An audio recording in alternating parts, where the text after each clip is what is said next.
Kaya maraming salamat po, Mr. President. Saludo po ako sa inyo. Kahit ano ba sabihin ng mga ugot dyan, berdugo ka, mamamatay tao, diktador, etc., demonyo, eh yung puso mo naman ang importante, sir. Ha? Maawain at mapagmahal sa mga kapuspalad at mahirap.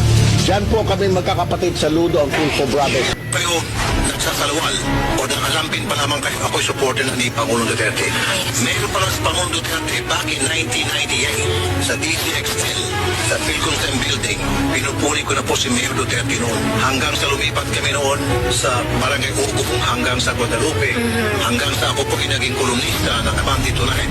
Pinupuri ko po palagi si President Duterte. Why? Because gusto ko po yung kanyang anti-criminality campaign. Kaya nga po yung wanted sa radyo, napatin po yan doon kay President Duterte, kay Mayor Duterte. Siya po yung naging inspirasyon ng programa Wanted sa radyo dahil tinutulis po namin yung mga criminal, yung mga wanted, yung mga rapists. Ganun po ako kasolid. Para Duterte po, mahalaga sa amin ni Senator Wing Gatchalian ang edukasyon. Para makapag-aral ang lahat ng Pilipino.